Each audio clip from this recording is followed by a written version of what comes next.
en nous. Éliminer tout peuple en nous. Éliminer tout peuple en nous. Tout ça en complicité, certains élits en nous. Nous préférons mode ou bout, ils vivent à genoux. Guadeloupéens levés, faisant lever.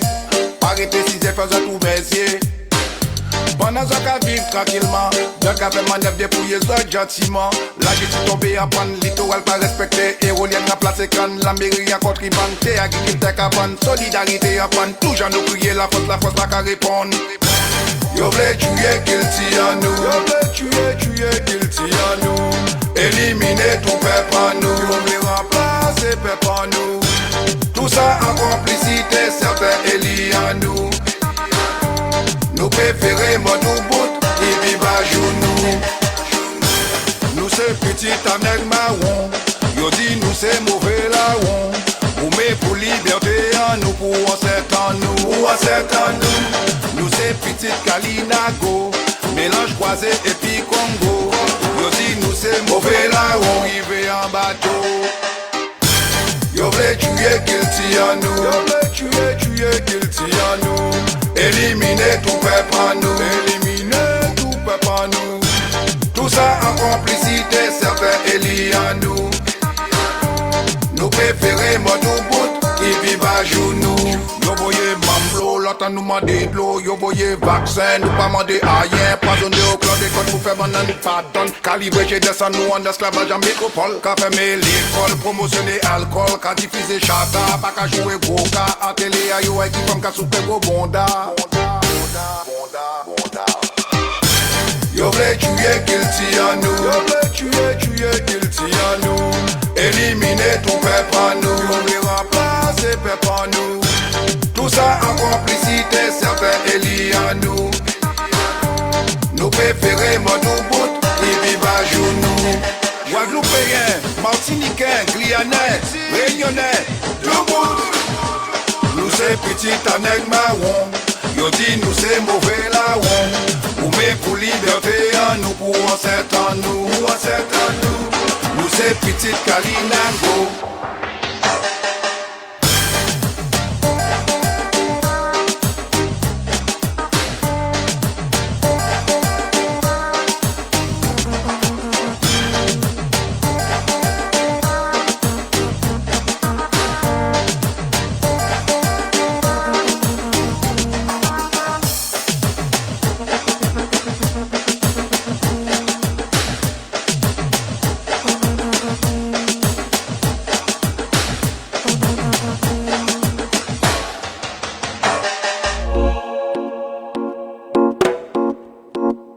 On dit qu'à faire yo confiance. Oh yo yo. On dit qu'à faire yo confiance. On dit qu'on prend yo frère. Et la journée d'au moins, yo devrait bêter si moins. On va venir faire la morale. Mais faut comprendre ça pas normal. Nous devons signer un problème mortal. Tout est dit congénital. T'as fait un ligne chanter ta nec. T'as fait un nec pas un bénec. C'est pour ça nec toujours derrière. En bas tout nec qui ferait à moins. Trop blanc pas ennemi à moins. Trahison pas ni coulet. Pipe masqué en français. En bas tout nec qui ferait à moins. Trop blanc pas ennemi à moins. Trahison pas ni coulet. Pipe masqué en français. Péchaillé les noirs. Ou peut porter. Traînez-vous. Ou péchaillé les noirs. Ou peut porter, traînez-vous. Bien souvent yo live vous, qu'à pleurer en même temps qu'il vous. Yo premier qu'à consoler au merci yo qu'à faire le coulancier à vous. Bien souvent yo live vous, qu'à manger si même tape qu'il vous. Ou qu'à jouer au démanger en boucha ou vous mettez en boucha yo. En bas tout nec qui ferait à moins. Trop blanc pas ennemi à moins. Trahison pas ni coulet. Méga FM, la radio, chez nous, il n'y a pas de limite.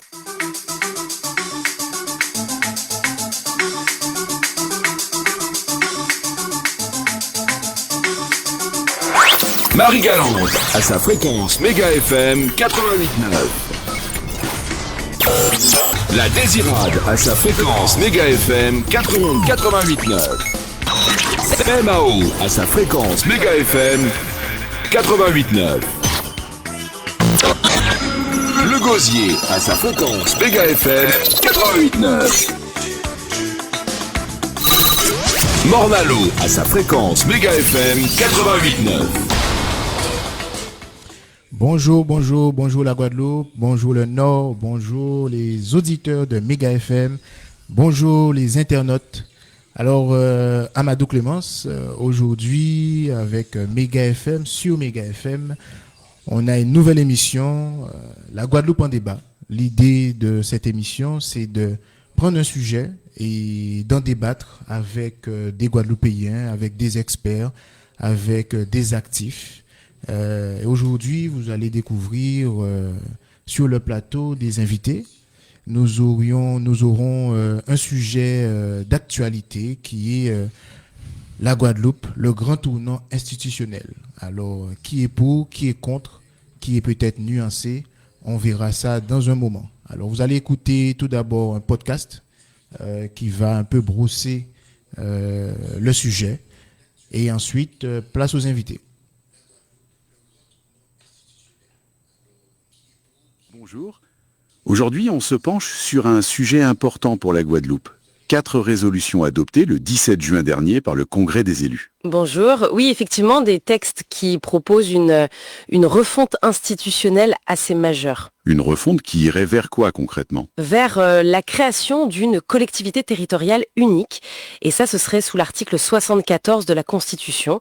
Donc potentiellement beaucoup plus d'autonomie. D'accord, l'article 74, c'est un changement significatif par rapport au statut actuel. Tout à fait, ça ouvre la porte à une autonomie, disons, renforcée. Notre objectif aujourd'hui, c'est de comprendre un peu mieux ce que ça implique. Nouvelle répartition des pouvoirs, les moyens financiers, l'organisation. Même les symboles identitaires sont abordés. Et, précision importante, tout ça resterait conditionné à un vote des Guadeloupéens par référendum. Absolument. C'est une proposition, une feuille de route soumise à l'approbation populaire. Alors, allons-y. La première résolution, elle touche au partage des compétences. Qui ferait quoi Alors, l'État conserverait ses missions régaliennes classiques. On parle de nationalité, défense, politique étrangère. Justice, monnaie, sécurité publique. Le noyau dur en somme. C'est ça. Mais la Guadeloupe, elle, obtiendrait des compétences nouvelles et assez significatives. Par exemple, qu'est-ce qui changerait vraiment ? Par exemple, la fiscalité locale, la capacité de définir les impôts, les taxes, le droit du travail aussi, la formation professionnelle. Ah oui, ça c'est concret. Il y a aussi l'adaptation des programmes scolaires, au primaire et au secondaire, la gestion des ressources naturelles. Terrestres et maritimes. Oui, y compris dans la zone économique exclusive. Et puis l'urbanisme, l'environnement, l'énergie, le tourisme, la culture, c'est une liste vraiment étendue. Donc une marge de manœuvre beaucoup plus grande sur le développement local. Exactement. Et elle pourrait même participer à certaines compétences de l'État, comme pour l'éducation, sur les programmes, la recherche ou encore la coopération régionale. Très bien. Ça vous amène logiquement à la deuxième résolution, l'argent. Comment on finance tout ça ? Alors là, le projet mise clairement sur l'autonomie fiscale. L'idée, c'est que la Guadeloupe puisse adapter l'impôt sur le revenu, l'impôt sur les sociétés. Adapter, c'est-à-dire redéfinir l'assiette, les taux ? Oui, pour mieux coller aux réalités locales. On parle même d'introduire une sorte de TVA guadeloupéenne. Une TVA locale. Intéressant. Et l'octroi de mer, ce serait quoi ? L'idée serait de le simplifier et aussi que la Guadeloupe assure elle-même le recouvrement des impôts. D'accord. Et quitte des fonds européens ? C'est crucial pour l'économie. Point très important, le projet demande explicitement le maintien du statut de région ultrapériphérique, la RUP, pour continuer à bénéficier des fonds européens. Logique. Mais il demande aussi des dérogations, non ? Oui, des dérogations douanières et fiscales pour protéger l'économie locale. Et bien sûr, le transfert des compétences serait compensé par une dotation globale de l'État. Ok, ça semble cadré. Passons maintenant à l'organisation. La résolution 3, fusion région-département. Ça c'est clair. Mais après ? Alors, on aurait une assemblée délibérante unique, 60 membres, élus pour 6 ans. Comment serait-il élu ? Par un scrutin de liste proportionnelle, à 2 tours. Il y aurait 8 circonscriptions et une prime majoritaire de 40% pour la liste arrivée en tête. Pour assurer une majorité stable, j'imagine ? C'est l'idée. Et le découpage des circonscriptions est pensé pour un équilibre territorial, même pour les îles du Sud. Et au-dessus de l'Assemblée raide ? L'Assemblée élirait un président exécutif. Et il y aurait aussi une commission permanente. Classique jusque-là. Mais il y a une nouveauté, quelque chose d'assez original, non ? Oui, et c'est assez marquant, la création d'un conseil civique. Un conseil civique. C'est-à-dire, 60 citoyens tirés au sort. leur rôle serait consultatif, mais attention, ils auraient aussi un pouvoir d'initiative réglementaire. Encadré, bien sûr. Ah oui, quand même. Une sorte de Sénat du peuple, comme c'est mentionné. C'est une innovation démocratique forte. C'est ça. L'idée est d'impliquer davantage les citoyens, directement. Intéressant. Et enfin, la résolution 4, plus simple, celle-là. Oui. Elle concerne l'identité.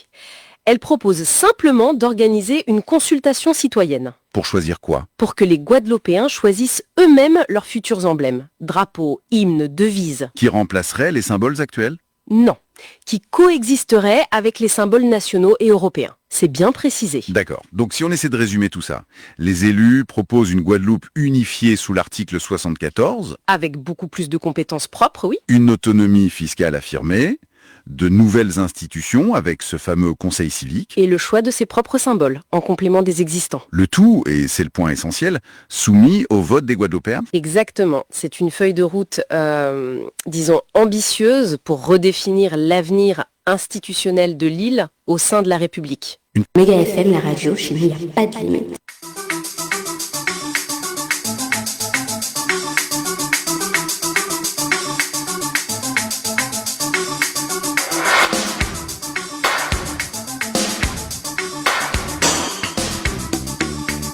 Retour dans l'émission.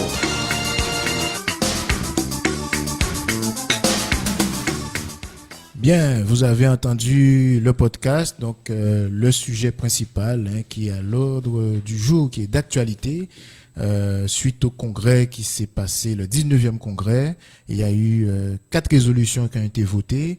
Nous avons sur le plateau Monsieur David Dampier. Bonjour. Bonjour Amadou, enchanté. Eh bien, présentez-vous, qui êtes-vous et pourquoi vous êtes là ce matin, et puis ensuite on va rentrer dans le vif du sujet. Écoutez, tout d'abord, je dirais bonjour aux auditeurs, à la population donc, de la Guadeloupe et singulièrement,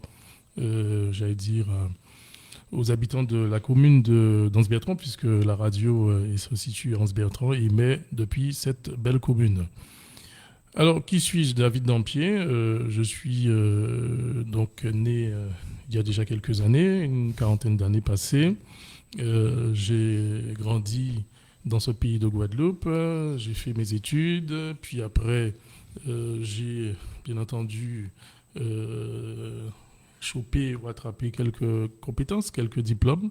Et puis, je me suis lancé il y a, disons, une douzaine d'années avec des camarades, avec des amis et puis surtout avec mon épouse dans la création d'une structure médico-sociale qui opère déjà depuis 12 ans maintenant. Nous sommes à quelques jours du 12e année d'anniversaire donc, de cette structure qui a pour vocation de répondre aux besoins donc, de la population, des actifs, mais aussi des personnes en situation de handicap, des personnes en situation de fragilité.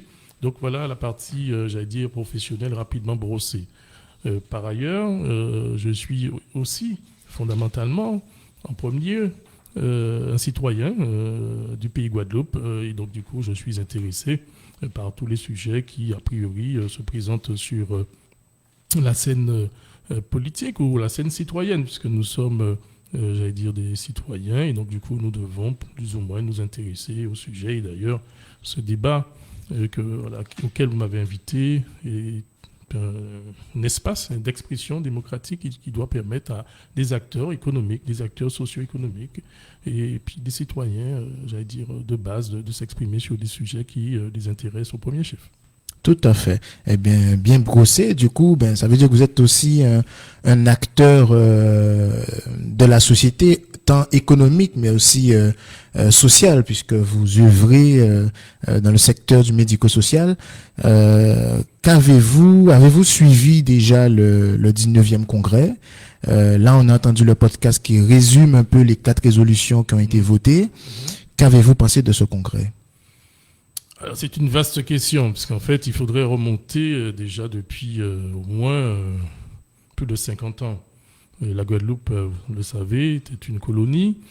Et puis ensuite, des élus, de grands élus, des députés, des sénateurs, ont porté ce qu'on a appelé la loi de départementalisation, autrement dit, aligné en quelque part la Guadeloupe sur le régime article 73, départementalisation, c'est-à-dire étendre toutes les dispositions sociales, parce qu'en fait, à cette époque, il y avait une souffrance sociale dans ce pays Guadeloupe, il y avait des pauvres en grand nombre, il y avait des malades en grand nombre, et donc déjà à ce moment-là, il y a eu des débats entre Aimé Césaire, entre Fingarol, entre toutes ces personnes du coup qui animaient le débat politique, le débat parlementaire. Et depuis ce moment-là, en fait, et bien avant, en réalité, la Guadeloupe, et en fait, si nous devions étendre cela à la Martinique, tous les pays qui ont été en quelque part des colonies françaises, hexagonales, donc nous sommes ici en Guadeloupe, dans l'océan Atlantique, nous sommes à plus de 8000 km donc, de ce qu'on appelle la France continentale hexagonale. Et puis, les acteurs de l'époque, et puis ça a cheminé. Quelle relation devons-nous avoir donc, avec la France? Est-ce que nous sommes des Français entièrement à part? Est-ce que nous sommes des Français qui sont différents, etc.? Est-ce que nous avons une singularité? Est-ce que nous avons quelque part, une façon d'être au monde? Et donc, ce sont ces questions fondamentales qui se sont posées. Et donc, le congrès, d'aujourd'hui, récemment, c'est la suite du débat qui est lancé dans ce pays depuis tantôt. De vous à moi. C'est une situation complexe. J'ai suivi le débat. J'ai vu les soubresauts des 72 heures avant le fameux congrès. Et j'ai suivi également, de façon attentive, ce qui a pu se dire, les experts, les citoyens, ou du moins, pas tous les citoyens, pas toute la société. En tout cas, des entrepreneurs, des organisations syndicales, professionnelles. Je n'ai pas entendu parler justement des organisations de salariés. Je n'ai pas entendu parler effectivement des mouvements citoyens qui travaillent sur les sujets de l'eau, sur les sujets des déchets, sur le sujet du transport, etc. On ne les a pas vus. En tout cas, force est de constater que, à quelques heures de ce congrès, il y a des acteurs qui sont sortis, j'ai envie de dire, de la pénombre et qui ont fait savoir qu'ils ne comprenaient pas trop parce qu'ils n'avaient pas été associés en amont, ils n'ont pas été concertés et quelque part, ils disaient que voilà, on ne pourrait pas, de leur point de vue, c'est un point de vue qu'il faut écouter, engager la Guadeloupe sur d'autres voies que celles qui sont connues. Et en quelque part, là, nous avons déjà quelques bémols, puisque je ne suis pas fondamentalement, je suis un démocrate, je suis un citoyen, et je crois que dans le pays que nous sommes, il faut justement permettre à chacun de pouvoir s'exprimer et donner son point de vue sur la question qui a été soulevée dans ce congrès, dans ce énième congrès. En même temps, j'ai envie de vous dire que on entend le président du congrès actuel, qui est président du département, dire qu'il y a eu une large concertation, consultation, que ce soit citoyenne avec des forums, que ce soit dans leur commission ad hoc. Et donc lui-même s'étonne d'entendre des voix concordantes, puisque pour lui, il y a eu une consultation suffisante. Donc, ce que vous êtes en train de dire, c'est que cette consultation n'a pas été suffisante? Mais je pense qu'il faut s'arrêter aux faits. Quels sont les faits? On n'a pas besoin de faire de grandes dissertations. Il y a des personnes, des organisations, représentants d'employeurs. Ils ne sont pas isolés, il y en a plusieurs. Je pourrais citer la liste, mais bon, je vous épargnerai cela.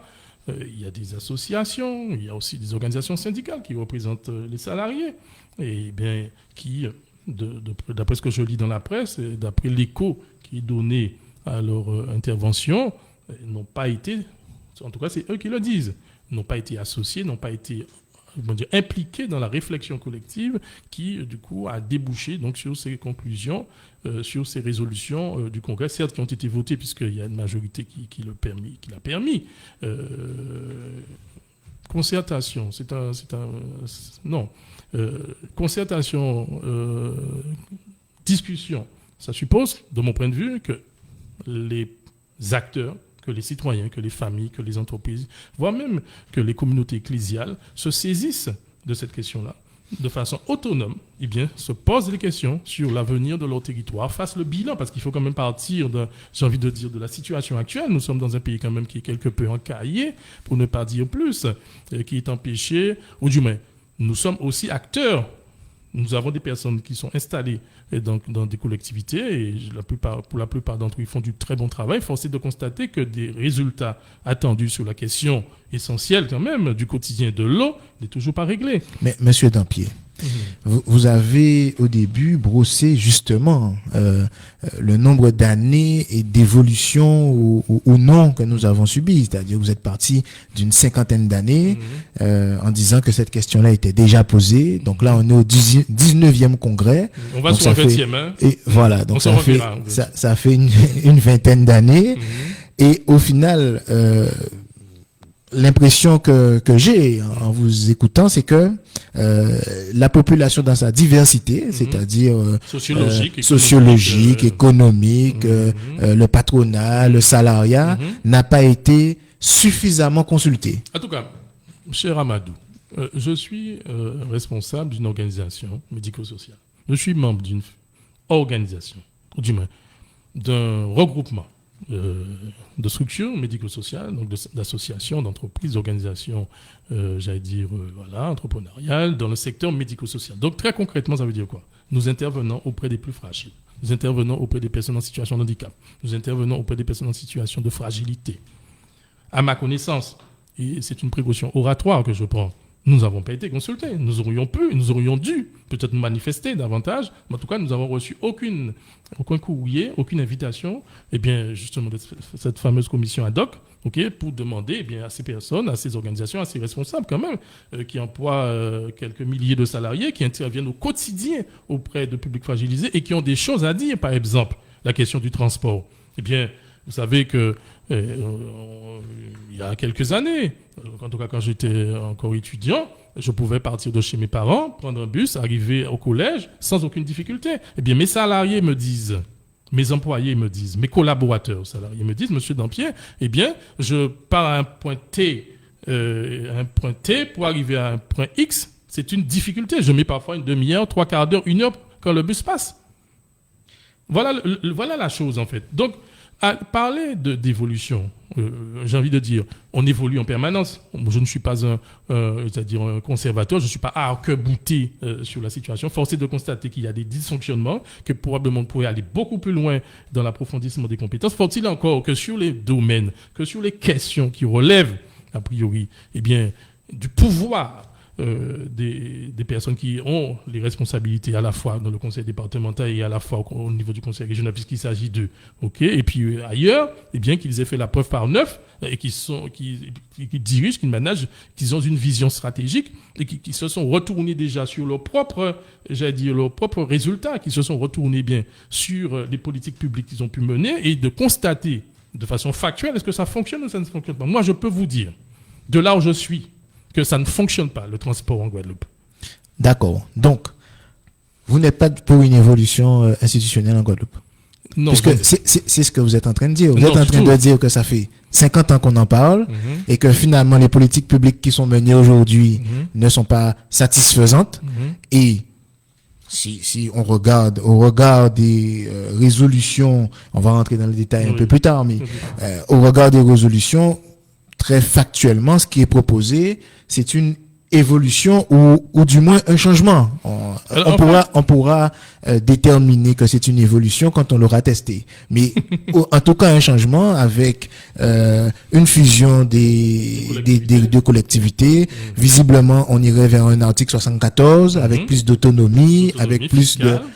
Avec une fiscalité qui soit localisée, etc., etc. Donc ça, aujourd'hui, par rapport à la situation de l'eau, par rapport à la situation du transport, par rapport au fait, entre autres, par rapport au fait que des organisations dans un secteur comme le vôtre, pour lequel vous n'avez pas été consulté, vous estimez pas d'évolution? Ah non, du tout. La pensée est plus complexe que ça. Je disais dans le propos liminaire que je suis, comment dirais-je, je pense qu'il faut en fait une évolution, mais sous certaines conditions. Faut-il encore qu'on se soit mis d'accord que le pays Guadeloupe, que les gens à la base, dans leur métier, dans leur profession, dans leurs activités, se soient mis d'accord sur non pas une évolution, parce qu'il y en a plusieurs en réalité. Il y a des choses qu'on veut faire qui en fait sont, j'ai envie de dire, mais complètement dénuées de tout bon sens. On ne mettra jamais d'accord tout le monde sur un sujet. D'accord ? D'autant plus que cela engage a priori, parce que si là on citerait le 73 qui est donc l'identité législative, et donc du coup en quelque part, eh bien les textes et les lois qui sont votées au Parlement français s'appliquent de facto en Guadeloupe. Et modifications à la marge, etc. Bon, on voit comment c'est compliqué, n'est-ce pas ? Là, d'après ce qui a été voté donc par le Congrès, donc il y a des résolutions qui nous disent très clairement que du coup on va en quelque part aller vers un changement qui ne serait pas constitutionnel, qui serait statutaire. C'est pas institutionnel de mon point de vue, c'est statutaire. Donc on quitte le 73 pour aller dans le 74. Le 74, c'est la spécialité législative, c'est-à-dire plus d'autonomie, capacité qui serait donnée donc à cette fameuse collectivité territoriale unique, donc qui verrait la fusion donc des compétences à la fois du conseil départemental actuel et des compétences dévolues à la collectivité régionale, plus des compétences qui seraient partagées avec l'État, plus une autonomie qui serait fiscale, qui serait importante, puisqu'on va pouvoir, j'allais dire, décider des barèmes, on va pouvoir décider d'un certain nombre de paramètres, pour lever l'impôt, parce que là, c'est une question très, très importante, la question des impôts. Je voudrais introduire une dimension, la question de la démographie. Depuis quelques années, nous perdons en population. Et nous sommes tombés tout récemment, en tout cas les derniers chiffres qui ont été publiés par l'INSEE ont révélé que nous sommes tombés à 380 000 habitants. 380 000 habitants, et selon les projections qui sont faites, et ça n'ira pas en s'améliorant. Je pense que là, déjà, il y a un vrai sujet. Parce que sur qui on va appeler les impôts, ce sont sur les actifs, n'est-ce pas, qui vont décroissant. D'accord ? Donc, je pense que déjà là, il faut rentrer dans ce domaine. Faut-il imaginer, il faut de façon impérative travailler à une politique qui viserait à faire venir de nouveaux actifs, les Guadeloupéens du coup qui sont en dehors du pays et d'autres personnes qui sont ailleurs et qui voudraient du coup investir dans ce pays, réhabiter ce pays, parce que ce pays est en train de se dépeupler. Je ne parlerai même pas de Marie-Galante et de Désirade. Les Marie-Galante et les Désiradiens qui m'écoutent là et qui nous écoutent sur les ondes là actuellement vivent ce que je dis. Donc c'est une population qui est vieillissante. Mais est-ce que ça nous empêche une évolution ? Alors je vais introduire une autre complexité. Je ne suis pas contre l'évolution. Je suis pour une révolution. J'ai parlé de révolution. Oui, je suis pour une révolution. Révolutionnaire. Non, pas révolutionnaire, démocratique. Je suis pour une évolution, un changement, mais qui est analysé. Tous les sujets doivent être posés sur la table et on doit réfléchir de façon factuelle, de façon objective. Nous avons un problème en Guadeloupe. Aller vers une autonomie fiscale, ça ne pose, de mon point de vue, pas de problème a priori de façon intellectuelle. Mais il faut le penser, parce qu'on a vu, notamment la Martinique, et puis Saint-Martin, qui est devenu une collectivité territoriale unique, n'est-ce pas, qui dans le 74, on voit quelles sont les difficultés de Saint-Martin. À l'inverse de Saint-Barthélemy, qui du coup avait réfléchi et qui en quelque part s'était armé en amont pour pouvoir aller vers ce statut. Parce que en quelque part, ce que la France donnait, ou du moins, pas donnait, nous contribuons via les impôts, via les taxes, etc. Eh bien, là, nous voulons plus de responsabilités, nous voulons pouvoir diriger, et je veux pouvoir effectivement avoir une localisation du pouvoir, mais il faut penser en amont. On va revenir là-dessus. On a un auditeur qui est en ligne, et ensuite on va présenter l'invité qui est arrivé. Bonjour. Oui, c'est à moi. C'est à moi? Oui, tout à fait, bonjour. C'est à vous. Bonjour. Bonjour, je suis Madame Marie-Chantal Mailloux-Duflot. Je voulais participer et donner un point de vue très simple d'une citoyenne qui observe, qui réfléchit et qui a de l'expérience et qui avance son âge. Je fais partie des aînés maintenant. D'accord. Mon point de vue et mon propos, il sera clair parce que je vais utiliser le langage de vérité et de simplicité. Comment on peut s'autoriser à ne pas vouloir du changement pour notre pays, notre territoire, quand on se plaint tous les jours de difficultés à tout niveau, quand on se plaint de l'inefficacité des politiques publiques, quand on se plaint de la difficulté de faire fonctionner nos administrations, quand on se plaint de ne pas trouver du travail pour nos enfants, quand on se plaint d'avoir des difficultés en termes de pouvoir d'achat et en termes de moyens pour pouvoir ne serait-ce que survivre. On ne peut que vouloir un changement. Et un changement institutionnel ou statutaire est nécessaire. Il faut vraiment avoir une réflexion très simple. Après, que l'on veuille un cadre normatif pour tout ça, c'est normal. Que l'on veuille avoir des experts pour pouvoir y mettre du contenu, ce n'est que normal. Parce que l'esprit parité a dans cette tête et que nous avons besoin de gens qui ont de l'expérience et qui ont intellectuellement une technicité pour pouvoir nous aider à construire quelque chose de cohérent et qui tienne la route. On a les expériences des autres territoires, mais en fait, il faut arrêter de prendre, selon moi, ce genre d'expérience en exemple. Pourquoi? Parce que nous ne sommes pas là au quotidien sur ces territoires pour voir comment ils ont géré et quelles sont les difficultés qu'ils ont rencontrées. Il faut aussi qu'on ait le courage de nos décisions, le courage de nos positions. Il faut arrêter d'avoir peur. Il faut simplement se dire que nous avons suffisamment d'intelligence et de moyens d'expérience pour essayer de faire quelque chose d'audible et de légitime en tant que Guadeloupéens.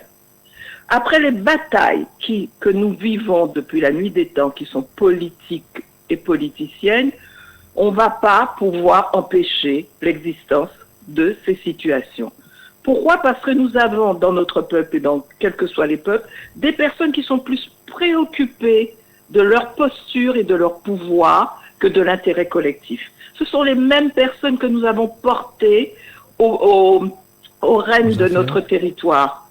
Il faut qu'on arrête de croire que ces personnes-là agissent véritablement pour l'intérêt collectif. Ils sont en stratégie pour terminer leur carrière politique ou les renouveler. Mais, quelle que soit leur démarche et leur velléité, c'est pas un problème, parce que notre pays a besoin de mieux que ça. Il y aura une relève qui va se faire automatiquement, parce que nous avons des jeunes qui sont là, qui ne sont pas, comment dirais-je, imprégnés par véritablement comment je pourrais vous dire ça? Les arcanes de la politique peut-être? Comment? Par les arcanes de la politique? Voilà. Et qui sont dans disons, un autre état d'esprit, une autre mentalité qu'on leur a imposée parce qu'on n'a pas su faire pour eux. Ils sont là, ils se battent, messieurs. Ces jeunes-là sont en train de se battre pour pouvoir exister. On va leur donner leur chance pour pouvoir dire, justement dans ces arcanes politiques, les nouvelles arcanes qu'ils vont mettre en place, ce qui est bon pour eux et ce qui est bon pour le territoire. On va arrêter de donner aussi quitus à des personnes qui, en 2003, ont dit non à une évolution. On piétine depuis. Parce qu'eux non plus n'ont pas su utiliser ce que le gouvernement national leur avait donné comme possibilité d'expérimentation. D'accord? Ils avaient des peurs. Et ils voulaient jouer au sachant. Ils voulaient tout simplement montrer leur intellectualisme. Et ça suffit. Ça suffit, on ne va pas recommencer la même chose avec des mots nouveaux, avec des contenus à faire peur. Il faut que le pays donne sa chance à la nouvelle génération et que ceux qui sont en place depuis trop longtemps arrêtent de vouloir tout simplement penser à eux et d'essayer de penser collectif. Voilà mes premiers propos pour pouvoir vous dire que oui, je suis pour une évolution. Et elle est normale et naturelle, elle est humaine. Aucun pays ne peut rester campé sur ses positions, surtout quand tous les jours, il relaie que rien ne va plus. Donc, essayons autre chose. C'est la moindre des choses. Merci beaucoup, Marie-Chantal. Alors, ça veut dire que, vous êtes pour une évolution, Oui. D'accord. Et deux, ce que j'entends aussi dans vos propos, c'est que vous demandez à une jeunesse de s'engager. Absolument, monsieur. Arrêtons de croire que nous sommes des personnes incontournables et des messies parce que nous avons trempé dans la politique, que nous avons fait croire à une population que nous étions des envoyés ou des missionnaires de l'univers pour pouvoir régler leurs problèmes alors qu'on n'a pas su les régler, hein, et qu'on arrête de jouer justement aux personnes incontournables et à des personnes irremplaçables. Moi, les postures de personnes telles que M. Chalus me déplaisent. D'accord? Il est temps qu'il arrête. Monsieur Losbar, il est calme, il est simple, etc., mais il a aussi sa stratégie personnelle. Ce sont des gens qui sont aveuglés par le pouvoir. Donc, leur faire confiance, oui, mais à minima. Parce qu'ils sont aujourd'hui aux rênes du système. Mais à un moment ou à un autre, il faut faire d'autres choix que ces personnes-là pour pouvoir essayer autre chose. Je vais aussi dire que les difficultés qu'on rencontre dans les fusions et qu'ont vécu la Martinique viennent du fait que toutes les personnes s'accrochent à leur poste parce qu'ils ont peur de perdre leurs privilèges et leur statut. C'est normal, c'est humain. Mais il faut aussi réfléchir à quelque chose de beaucoup plus simple pour leur permettre d'être rassurés et de partir à la retraite pour laisser la place aux jeunes qui ont besoin de travailler aussi dans la fonction publique et de faire en sorte qu'on ne fasse pas trop état de la difficulté qu'on a de remplacer Pierre par Paul et d'être tétanisé parce qu'il y aurait peut-être des levées de boucliers de syndicats parce qu'il faudrait protéger les postes ou les emplois des uns et des autres. Il y a des solutions. Proposons des choses pour que les gens partent et que la nouvelle génération puisse montrer ce qu'elle sait faire. Voilà. Très bien, très bien. Merci beaucoup, Marie-Chantal, pour votre appel. Merci. Au revoir. Merci. Eh bien, on va profiter pour présenter notre invité, Tristan. Et puis, sincères excuses pour le retard. Enchanté, Zamor Tristan, directeur de la société Assu Terrassement. Donc, voilà. Et je suis très content du discours de Marie-Chantal, qui réclame du changement, et c'est aussi ma position. Donc, voilà. D'accord, ok. Juste pour qu'on puisse quand même savoir Tristan Zamor. Donc, c'est quel corps d'activité, quelle tranche d'âge qu'on puisse un peu situer pour que les auditeurs puissent situer qui est avec nous. D'accord. Donc, je ne vais pas me mettre en avant en premier lieu, je vais mettre en avant mon associé, beaucoup plus jeune que moi, Noah Méclar, 25 ans. Et moi, j'ai actuellement 30 ans. Donc, on est actuellement dans le secteur du BTP et on fait du terrassement actuellement. D'accord, du BTP. Bon, on va revenir sur l'activité un peu plus tard. Donc, vous avez pu prendre l'émission en cours, vous avez entendu Marie-Chantal, vous avez entendu Monsieur Dampier. Là, vous avez dit que vous êtes effectivement pour une évolution, mais moi, quand j'entends Monsieur Dampier, bon, aujourd'hui, il nous dit pas qu'il est pour, il nous dit pas qu'il est contre. Par contre, il est frileux. C'est ce qu'on entend. Non, je suis pas frileux. Je suis pas frileux. Je suis favorable, et j'ai envie de dire, c'est personnellement pour une évolution, un changement. Mais ce dont la dame a parlé en réalité, le discours qu'elle a tenu, qui est un discours effectivement très intéressant, et j'ai envie de dire, s'il fallait signer, qu'elle nous envoie ça via Internet, je signe tout ce qu'elle vient de dire. Elle a d'abord parlé des personnes. Elle a d'abord parlé des citoyens qui se sont engagés depuis tantôt, c'est-à-dire nos aînés, donc des gens qui sont là, qui ont été démocratiquement élus, parce qu'il faut respecter aussi la démocratie. Si ces personnes sont élues et sont au pouvoir, c'est parce que une majorité de Guadeloupéens ils se sont reconnus en eux et leur ont confié la destinée du pays Guadeloupe, soit dans les conseils municipaux, soit dans les conseils communautaires, soit à la région, soit députés, soit sénateurs. Ça, c'est une donnée importante. Donc, ils sont là parce que le peuple l'a voulu. Maintenant, nous là, nous sommes jeunes. Vous êtes en train de dire qu'on a les élus qu'on mérite. Ils sont le reflet d'une élection, hein, d'accord. Donc voilà, il y a eu des candidats et puis ils se sont exprimés et puis les électeurs se sont réfugiés dans les urnes et puis ont désigné ces élus qui sont aujourd'hui en fonction et qui font pour la plupart d'entre eux, en tout cas au quotidien, on voit qu'ils sont très engagés, qu'ils font des choses. En fait, c'est pas trop là le sujet pour moi. Je ne voudrais pas incriminer ni a priori porter l'anathème sur qui que ce soit. Je serais mal placé pour pouvoir le faire. Force est de constater, et ça c'est vrai, qu'il y a des choses qui ne vont pas dans le pays Guadeloupe.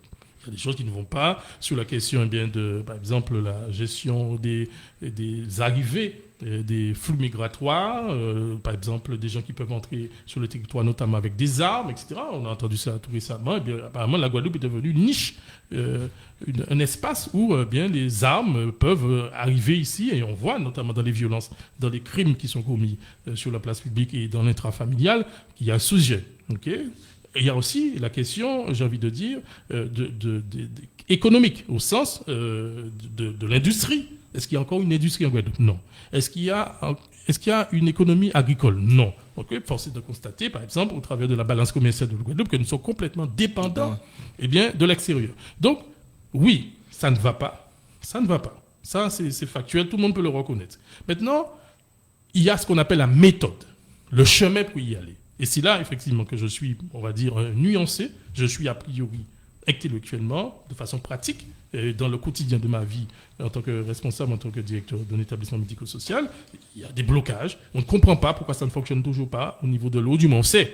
On connaît l'histoire, qui n'est pas heureuse et du coup, qui ne plaide pas forcément pour que ce soit ces mêmes personnes qui ont siégé, par exemple, dans ces organisations et qui, en quelque part, ont dilapidé. En tout cas, c'est reconnu, c'est établi. Là, aujourd'hui, on a créé un autre syndicat qui ne fait pas mieux. D'accord.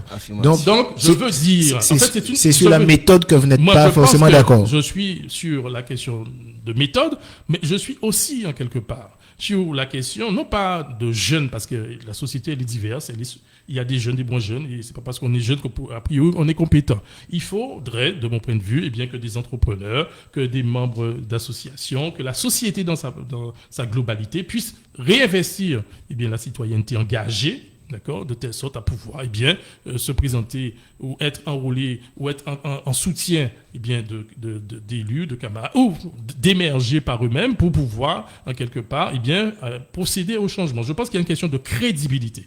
C'est ça en fait de façon fondamentale. Dans un sondage qui a été publié tout récemment par l'Institut Avant de parler on va arriver sur le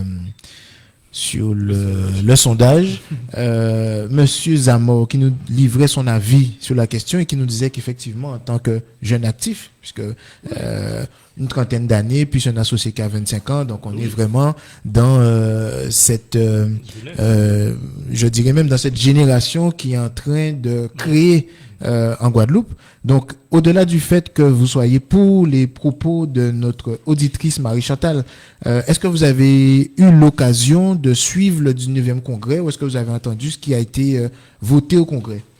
Tout à fait. Mais l'un dans l'autre, il faut trouver des méthodes pour que l'île puisse redevenir attractive. Puisque beaucoup de jeunes partent pas forcément par choix, mais par besoin d'opportunités. Parce qu'on a un système qui est parfois totalement cadenassé à travers la cooptation. On a des jeunes qui ne trouvent pas de stage, même non rémunéré. Et quand on parle d'apprentissage, on apprend aussi que les entreprises non seulement devront payer les apprentis, mais en plus auront des charges supplémentaires. Des cotisations sociales. Voilà. Donc, tout actuellement est propice à une récession plutôt qu'à une croissance. Donc oui, il faut du changement. Il faut du changement. D'accord. On revient sur la méthode avant de parler des statistiques, puisque visiblement le Congrès nous propose une méthode qui est la suivante. On vote des résolutions, on met en place dans les résolutions qui sont claires, enfin il me semble, justement peut-être qu'il faudrait que ça soit un peu plus lisible, plus diffusé pour tout un chacun, mais on a 4 résolutions. Quand on regarde, l'idée c'est de fusionner les deux institutions, d'avoir un nombre d'élus qui serait de 60 avec une majorité, etc., etc. C'est une méthode qui vous convient pas, Monsieur Dampier? Ou du moins, il est parlé du citoyen qui devra voter, n'est-ce pas? Ce citoyen que nous sommes là, chef d'entreprise, et nous allons devoir nous prononcer. Les résolutions qui sont là, pour le moment, sont au stade, n'ont aucune force, n'est-ce pas? Parce que le conseil départemental, ou du moins la région, devrait voter ces résolutions-là dans les termes identiques pour que ces résolutions soient transmises au gouvernement pour ensuite, etc., cheminer vers une loi spéciale, etc. Donc, allons de façon factuelle. Donc, il y a eu un congrès, seulement les 2 collectivités doivent voter ces questions-là de façon identique. Ce n'est pas garanti. En sachant, alors on ne sait pas si c'est garanti ou pas garanti. Quand on regarde le Congrès aujourd'hui, la majorité des élus qui y étaient, donc entre les conseillers départementaux, les conseillers régionaux, ont voté à une grande majorité, même s'il y a eu des absents, mais il n'y a pas eu d'abstention ni de contre, il me semble. Donc, quand on va revenir sur les deux institutions séparément, logiquement, alors, sinon ça voudrait dire que on vient dans un congrès, on vote pour des résolutions et finalement quand on retourne dans son institution d'origine, on ne vote plus pour les mêmes résolutions. Déjà. Bon, alors Monsieur Amadou est un observateur suffisamment avisé et il a suivi de trop près ce congrès pour nous conter cette histoire un peu magique, effectivement, qui a été relatée par notre honorable président du conseil départemental que nous saluons au passage s'il nous écoute. Non, il y a beaucoup d'élus qui n'étaient pas présents. Il y avait la majorité, la minorité du conseil régional qui n'était pas présent. Et puis, il y a des organisations professionnelles et non des moindres quand même. Ils ont fait un communiqué, je crois avoir vu tous les logos des grandes organisations patronales qui n'étaient pas présentes. Sur la méthode. Alors, sur la méthode. Comment voyez-vous ça? Qu'est-ce que, idéalement, puisqu'en plus vous êtes un chef d'entreprise, ça veut dire que vous êtes habitué aux méthodes. Idéalement, on serait parti sur quelle méthode? Restons modestes. Je ne prétends pas, je ne suis pas venu ici pour donner une formule. Non, c'est un avis. C'est un avis. Puisque, en fait, l'idée du débat, c'est quoi? C'est aussi d'éclairer un peu les auditeurs qui nous écoutent sur ce qui se passe. Bon. Alors, je sais que j'ai lu aussi un communiqué qui a été publié par, il faut le citer, parce que c'est le président d'une grande collectivité, à la tête d'un PCI, M. Éric Jalton pour le citer. Il a dit, et je reprends en quelques mots, il a dit qu'il n'était pas contre, au contraire qu'il était pour, et que déjà, lors de la déclaration de Basse-Terre, n'est-ce pas? Madame en a parlé, la déclaration de Basse-Terre, c'est en quelque part, là, en 2003, où des élus, Lucette Michaud-Chevry pour la Guadeloupe, je crois à l'époque c'était sinon Dominique Lariflamme, je ne me rappelle pas qui. Alfred Marie-Jeanne et puis le président de la collectivité régionale à l'époque de la Guyane, eh bien, on fait une déclaration commune en ville de Basse-Terre pour dire que voilà, nous sommes favorables à une évolution. N'est-ce pas? Donc, quelque part, c'est une résurgence parce que j'ai expliqué en préliminaire que c'est un débat qui est sempiternel, qui remonte déjà depuis très longtemps. Et à cette époque-là, eh bien, les partis politiques, et d'ailleurs le Parti communiste, et puis des partis autonomistes, et même des partis dits indépendantistes, ont été présents, je me rappelle très bien, dans cette conférence de presse, et du coup ont porté ce débat. Il y a eu une confrontation. En 99. Voilà, il y a eu une confrontation, et effectivement, de façon historique, le Parti socialiste, en tout cas incarné, représenté par l'actuel sénateur que vous connaissez, à savoir M. Victor Lurel, a pris une position disant que oui, il n'y avait pas ce certain nombre de garanties. Et du coup, ça a capoté. Okay, et du coup, on n'a pas eu le petit changement, parce que là, c'était déjà une évolution, mais qui était, franchement, on était toujours, d'après ce que je reprends, dans le 73, des petites évolutions, c'était pas majeur. Là, aujourd'hui, ce qu'on nous propose là, c'est un changement qui est quelque peu majeur, puisqu'on passe à notre station, on devient autonome. Et je pense du coup qu'il faut déjà commencer par partir par la base. Certes, on a peut-être consulté, certes, il y a eu des forums. J'ai participé encore récemment à un forum qui s'est tenu à l'université. Il y avait des étudiants, donc effectivement la jeunesse, il y avait des professeurs de droit connus et reconnus. Dans le cadre du congrès. Donc ça veut dire qu'on vous a consulté? Non, on m'a pas consulté, je n'avais pas invité. C'est moi qui me suis auto-invité. Mais alors, quand je regarde... Mais je n'étais pas venu pour cela. J'étais venu là, justement, ce jour-là, pour écouter. Okay, mais moi, j'étais venu notamment pour dire quelque chose qui s'est passé dans l'actualité, à savoir des jeunes et des moins jeunes qui étaient formateurs, qui étaient stagiaires dans un centre de formation. Je ne voudrais pas revenir dans le détail.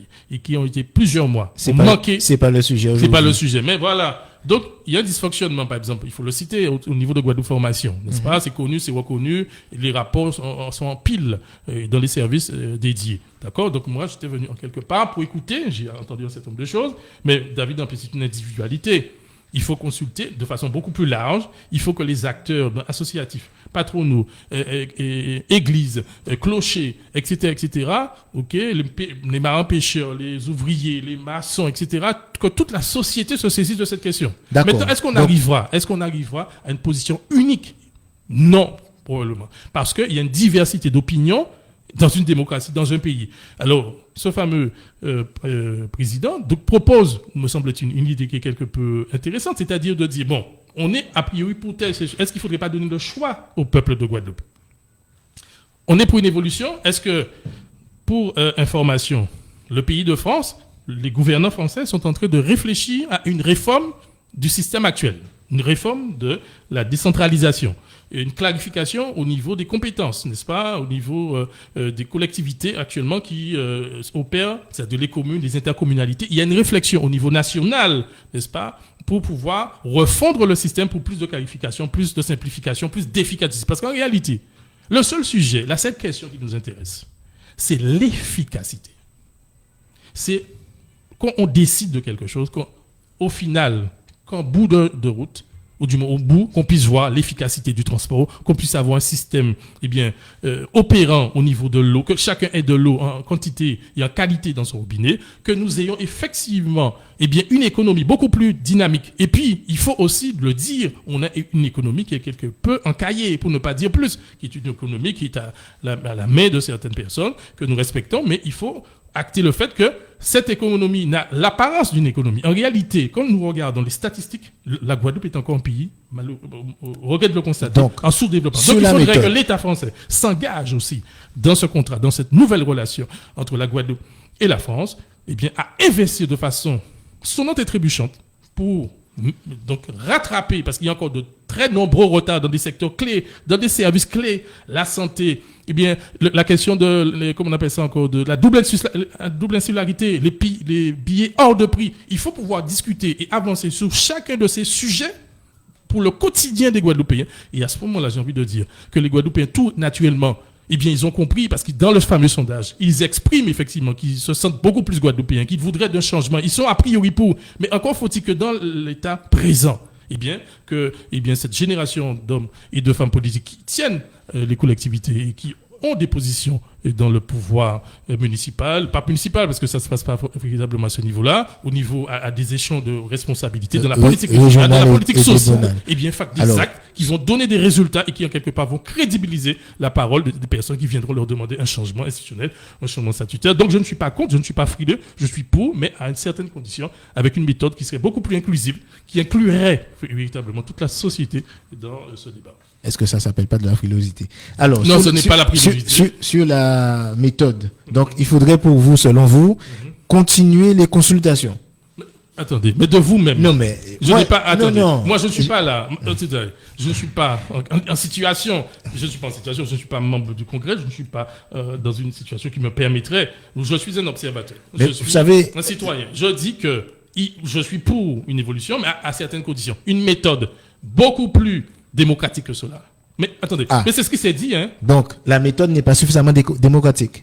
Puisque les élus, le relayer. Non, mais aujourd'hui, c'est vous qui le dites. Donc, les élus qui sont dans le Congrès, ils s'appellent bien des élus. Et donc, ils ont été élus à un moment donné parce qu'on est encore dans la démocratie représentative. Bon. Donc, les élus ont été élus démocratiquement par les citoyens et ils représentent donc la Guadeloupe dans sa diversité dans un congrès. C'est ça l'idée du congrès. Je souhaiterais réagir à ce sujet justement. Tristan Zambo, oui. Là, c'est important qu'une plus grande participation citoyenne soit faite, c'est nécessaire. Mais là, on part sur un débat beaucoup plus profond. Qu'est-ce qui se passe généralement lors des élections? C'est triste à dire, hein? Parfois, bien souvent, on ne connaît pas le programme, on vote pour un candidat populaire. Donc ça part du système éducatif. Est-ce qu'il ne faudrait pas, au niveau des écoles, dès le système éducatif, donner une plus grande place au système politique et sensibiliser afin qu'on ait tous un socle commun au niveau du système politique? Puisque ce n'est pas forcément le cas. On a une partie de la jeunesse qui est totalement désintéressée, déconnectée de la réalité politique. Ça ne leur parle pas. Parce que pour que la participation citoyenne soit efficace, on doit arriver au stade où on ait un socle commun et que tout le monde soit sensible aux sujets qui seront abordés. Oui. D'accord. Il est devenu frileux? Non, il n'est pas frileux. Non, il donne son avis. Mais Moi, si j'ai compris, parce que en même temps, le choix des invités n'est pas anodin. On a quand même d'un côté quelqu'un qui a un certain nombre d'années d'expérience, qui vit sur le territoire sur un certain nombre de temps, qui agit dans un domaine qui touche des personnes, voilà, qui sont aussi fragiles, mais aussi des personnes qui sont autonomes. Et donc, de notre côté, on a un jeune actif qui donne son avis, puisque lui, comme il dit, ce que j'entends, c'est qu'on a une génération qui est déconnectée de la chose publique. C'est ça. Bon. Donc, ça veut dire qu'aujourd'hui, si on prend les dires de l'auditrice, Marie-Chantal, si on prend vos dires et les dires de monsieur Zamor, qu'est-ce qu'on fait? Parce que nous sommes tous si, d'accord, en fait. oui, mais on est visiblement, la Guadeloupe visiblement est d'accord, mais moi, je vois quand même Marie-Chantal qui s'est présentée comme quelqu'un d'aîné, donc qui a déjà un certain âge, qui a déjà une expérience, qui dit allons-y, il faut franchir le pas. Donc, elle n'est pas rentrée forcément dans le détail du contenu, mais elle dit il faut y aller et qu'elle ne comprend pas des personnes qui soient disons qui cheminent depuis un certain temps aux affaires et qui sont justement réfractaires à ce changement. Bon, donc est-ce qu'on va en se disant on fait le changement et après on aura effectivement on aura effectivement peut-être d'autres acteurs jeunes ou moins jeunes qui vont se saisir de la question et qui vont se dire bon il y a déjà peut-être un pas qui a été fait d'une manière, on a 4 résolutions, etc., qui devra normalement aboutir à une loi organique. Bon, cette loi-là n'est pas encore, on n'est pas encore là. Bon, donc peut-être aussi qu'il y a une méthode qui veut qu'on avance au fur et à mesure. Donc là, on a des résolutions qui devraient être votées normalement et envoyées au gouvernement. Et peut-être que pendant ce temps-là, peut-être qu'on pourrait aussi avancer et faire d'autres consultations. Alors, je voudrais... Parce que est-ce que ça voudrait dire que les résolutions qui ont été aujourd'hui votées ne sont pas complètes, qu'il faudrait les compléter, ou est-ce qu'effectivement on peut rester sur ces premières résolutions au nombre de 4 et continuer peut-être à consulter, que ce soit le monde associatif, le monde économique, dans sa diversité. Mais en tout cas, c'est ce qu'a proposé le président actuel du conseil régional, en tout cas sur le perron du conseil, sur le perron du conseil départemental, avec cette sortie quelque peu spectaculaire, étonnante, surprenante, parce que quand même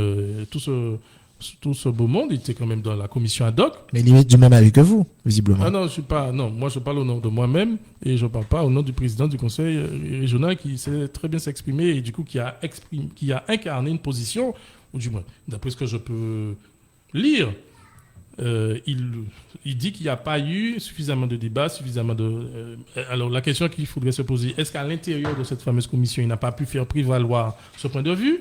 Parce que lui, il est un acteur, j'ai envie de dire, impliqué. Il est quand même président du conseil régional et c'est lui qui, comment dirais-je, de façon alternée. D'ailleurs, c'est lui qui prend la présidence du prochain congrès. Donc, on va voir ce qu'il va faire de cette présidence au niveau de la commission ad hoc. Puis, il a annoncé qu'il allait ouvrir un forum. Okay, donc, il allait inviter bien de toutes les sensibilités. Donc, tout le monde a entendu parler de ce forum. C'est peut-être le moment de mais voilà, de s'investir. Donc, je crois que c'est l'intention qui est annoncée. Maintenant, si on peut et on doit ouvrir ce débat démocratique le plus large que possible, eh bien, il se peut bien que les gens puissent converger et se mettre d'accord sur une ou plusieurs options, parce qu'il n'y a pas une seule option. D'accord ? Parce qu'il faut... Alors, la commission ad hoc, qui est composée d'élus qui ont été dûment et démocratiquement mis en situation de pouvoir gérer la collectivité régionale, la collectivité départementale. Ça, respect pour ça, c'est la démocratie. Mais j'ai cru comprendre que la commission ad hoc était quand même élargie de temps en temps à des partis politiques. Mais il me semble que non, parce que par exemple, pour citer l'ANG, qui est une organisation autonomiste, qui, de façon quand même quelque peu surprenante, a pris une position pour dire nous n'avons pas été associés, nous n'avons pas été impliqués et nous n'avons pas été reçus. Donc justement dans la phase d'élaboration. Et c'est à quelques jours donc de la présentation donc des rapports, des résolutions qu'on a invité donc l'ANG et puis un certain nombre d'autres organisations patronales à ce moment-là pour pouvoir informer. En fait, ils étaient venus pour être informés de ce qu'a pu penser, cogiter le fameux conclave des élus de cette fameuse commission ad hoc. Je pense que là, déjà là, il y a un problème. Il fallait peut-être penser à les inviter en amont, à les inviter dans la commission, à les auditionner, à leur demander des contributions, de telle sorte à pouvoir élargir le spectre. D'accord? Et du coup, peut-être que là, on n'aurait pas eu ce problème-là. Après, il y a des questions, effectivement, de stratégie, de positionnement tactique des uns des autres. Bon, on comprend ça. On comprend que, peut-être qu'il y en a qui n'ont pas intérêt à soutenir cette position actuellement, peut-être dans le fond, parce que quand on les écoute, qu'on s'écoute là déjà, au niveau du studio, avec l'auditrice qui a pu parler, nous sommes d'accord pour une évolution. Rien n'est fixé dans le marbre. D'accord? Donc, il y a une évolution qui va se produire. Elle sera subie dans le sens où le gouvernement français peut, et a l'intention, c'est annoncé, de prendre l'initiative pour refondre le système administratif. Donc finalement, il y a une date butoir. Puisqu'on a entendu dire aussi qu'il n'y avait pas de date butoir. Mais si vous êtes en train de dire aujourd'hui que le gouvernement est en train de réfléchir via la décentralisation à une autre organisation pour les territoires dont la Guadeloupe, ça veut dire on est dans un timing. Alors, on est dans un timing, mais je pense qu'il faut qu'on continue à avancer, d'accord? Et le timing national, le timing français hexagonal n'est pas tout à fait le nôtre, puisque ça c'est l'histoire. Ils vont réfléchir, et c'est les parlementaires du coup ont tout leur rôle à jouer, d'accord? D'ailleurs, je crois qu'ils sont membres de cette commission, me semble-t-il, ou si ce sera précisé, ok? Donc il y a des maires, des conseillers départementaux, mais aussi d'autres élus, les sensibilités politiques qui n'ont pas été associés dans cette commission. Eh bien, on verra. Nous, on doit, parce qu'on a une singularité. Le rapport entre la Guadeloupe et la France doit être revisité, doit être renouvelé. On doit travailler sur... Renouvelé pour donner quoi? Est-ce que c'est parce qu'on nous propose les 4 résolutions là, justement? Attendez, on n'est pas encore venu sur les propositions. Je suis sur la méthode. Tout à l'heure, on va descendre sur les résolutions. Donc, on pourra parler, si vous voulez, encore 2 heures de temps. Mais il me semble que vous avez un timing. On pourra parler forcément dans tous les petits détails. C'est pour ça que la méthode est importante et qu'on souhaite l'arrêter. Parce qu'aujourd'hui, vous dites... J'ai indiqué la méthode, de mon point de vue. Alors, il faut peut-être qu'on la synthétise. Consultation à continuer. Mais dans cette méthode-là, il n'y a pas de timing. Bien sûr, il y a un timing. On peut se mettre un timing. On peut se donner 1 an ou 1 an de plus. C'est vrai que ça va être compliqué parce qu'on est quand même dans une période un peu charnière. On est à la veille des élections municipales et cantonales. Donc, il y en a, j'ai entendu des acteurs économiques dire, mais écoutez, moi, je vous ai pas donné mandat. Non, aucun acteur économique. Moi, je suis pas placé pour aller dire à politique qui a reçu mandat, effectivement, des citoyens, en tout cas de ceux qui ont bien voulu se déplacer et aller voter, d'accord, lors des élections. Moi, je ne regrette certaines paroles. L'économie, les chefs d'entreprise ont effectivement une vision. Ils doivent pouvoir la partager. Mais c'est pas parce que leur vision est partagée que pour autant elle doit être retenue. Parce que la vision, en réalité, c'est l'intérêt général. C'est la cohésion sociale. C'est donner la possibilité à chacun, eh bien, de pouvoir vivre de son travail, vivre dans un pays, justement, avec accès aux besoins, aux équipements. Ok, c'est ça la vision. Le politique, je crois, d'après ce que je comprends, d'après ce que j'ai pu lire et d'après ce que j'ai pu expérimenter, c'est donner à la population, eh bien, les moyens pour pouvoir vivre correctement dans le pays Guadeloupe. Force est de constater que ce n'est pas le cas. Il y a une pauvreté rampante, il y a des personnes âgées qui sont isolées. On essaie d'avancer sur la méthode. Consultation à continuer. Alors, on a dit pendant 1 année à peu près. Mais en même temps, on se rend compte qu'il y a des élections à venir. Donc, ça veut dire que les élections, c'est 2026. Il faut laisser passer les élections. Moi, je pense qu'on pourrait, c'est une question qui pourrait effectivement être dans le débat des élections. Parce que l'idée du débat, une fois qu'on a éclairé un petit peu tout ça, parce que là, on s'est arrêté sur la méthode, puisque sur le plateau et avec l'éditrice, comme vous l'avez rappelé tout à l'heure, effectivement, on se rend compte que la majorité des personnes sont peut-être d'accord pour avancer. Oui. Bon, ok. Donc, on revient pas là-dessus. Par contre, il y en a qui veulent avancer tout de suite, et il y en a qui disent, on est un peu plus frileux, il faut... Je ne prends pas le thème de frileux.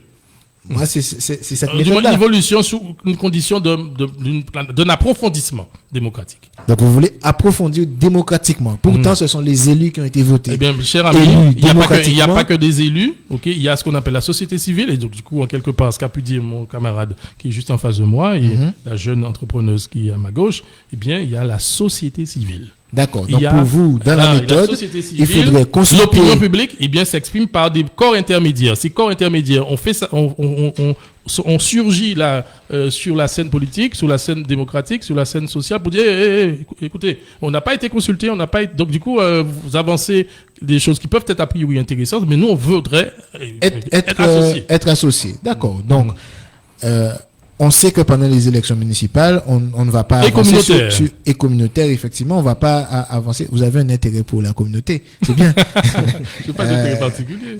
On ne va pas avancer sur ce sujet-là. Donc, on va laisser 2025 passer, 2026 passer, et donc on va revenir sur ça en 2027. Vous pensez que cette initiative va aboutir là, d'ici les prochaines élections? Moi, ce que je fais, c'est que je mets un débat. Et justement, c'est vrai que bon, vous n'êtes pas à la conclusion de ce débat, on verra effectivement si peut-être que va ressortir le fait qu'il y a une possibilité que ça avance, il y a une possibilité que ça n'avance pas. Bon, on sait, par contre, ça c'est factuel, que il y a une réserve électorale, et donc pendant les élections, sauf si il y a des élus ou des candidats qui portent ce projet-là pendant les élections municipales, qui se disent, écoutez, telle ou telle ville, parce que ce sont les élections municipales et communautaires, telle ou telle ville, telle agglomération ne fonctionne pas, ou pour pouvoir fonctionner, moi je reprends à mon compte les résolutions du 19e congrès, amendées ou peut-être avec quelques modifications, et nous faisons projet là-dessus pour les élections. Vous seriez un excellent président de la commission ad hoc, qui potentiellement futur président du conseil général, ou conseil régional.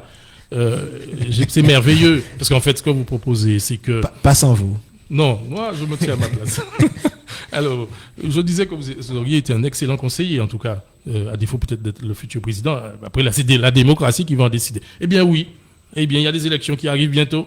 Des élections cantonales, des élections municipales et communautaires. Puis ensuite, il y a des élections régionales, peut-être, à l'occasion. Et départementales. Et départementales, peut-être. C'est le moment, effectivement, que chaque organisation, groupement d'organisations politiques qui voudrait se présenter, eh bien, devant le peuple avec un programme régional ou un programme départemental, inclut justement cette question dans leur programme. Et du coup, quelque part, les citoyens seront informés, dûment informés. Il va y avoir un débat, une contradiction. Eh bien, on pourra pouvoir se positionner en pour, en contre, ou en nuancer. Et puis, au final, les gens vont voter en toute connaissance de cause et en quelque part, ils donneraient un accord a priori aux organisations qui se positionnent pour une évolution dans le cadre actuel ou vers le 74 ou vers autre chose. Parce que ce n'est pas une question d'article, c'est une question politique. C'est une question au sens où on voudrait avoir plus de main sur notre destinée collective.